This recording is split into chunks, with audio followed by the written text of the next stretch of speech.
সুকান্ত, আগরতলায় বাংলাদেশের সহকারী হাইকমিশনের হামলার পর কলকাতায় বাংলাদেশের ডেপুটি হাইকমিশনের পরিস্থিতি আপনি কেমন দেখছেন? সেখানে নিরাপত্তা ব্যবস্থা কেমন নেওয়া হয়েছে? এছাড়া আরও একটি বিষয় জানতে চাই, সেটা হচ্ছে বিজেপি নতুন কোনো কর্মসূচি দিয়েছে কিনা সেটিও জানাবেন। দেখুন, কলকাতায় গত সপ্তাহে কিন্তু যে কলকাতাস্থিত যে উপরাষ্ট্র দূতাবাস রয়েছে সেখানে কিন্তু শুভেন্দু অধিকারীর নেতৃত্বে হিন্দু সনাতনী ধর্মের বেশ কয়েকটি সংগঠন সেখানে ঘেরাও কর্মসূচি করে।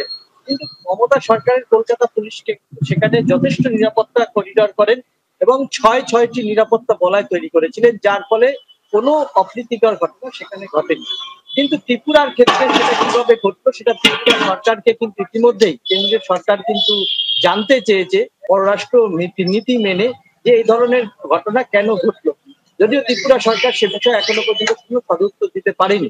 অন্যদিকে বলি, আগামী 5ই ডিসেম্বর কলকাতা হাইকোর্টের অনুমোদনে কলকাতা রানী রাসমণি ময়দানে ফের কিন্তু শুভেন্দু অধিকারী একটি যে কর্মসূচি নিয়েছেন, যে চিন্ময় স্বামীর মুক্তির দাবিতে সেখানে তিনি সভা করবেন এবং মমতা সরকারও কিন্তু প্রথমে সেটাকে নামঞ্জুর করলেও তারা কলকাতা হাইকোর্টে গেলে কলকাতা হাইকোর্ট থেকে নির্দেশিকা দিয়েছে যে সেখানে তারা অনুমতি দিয়ে সাপেক্ষে এবং শর্ত সাপেক্ষে কিন্তু সেখানে তারা সভা করতে পারবেন।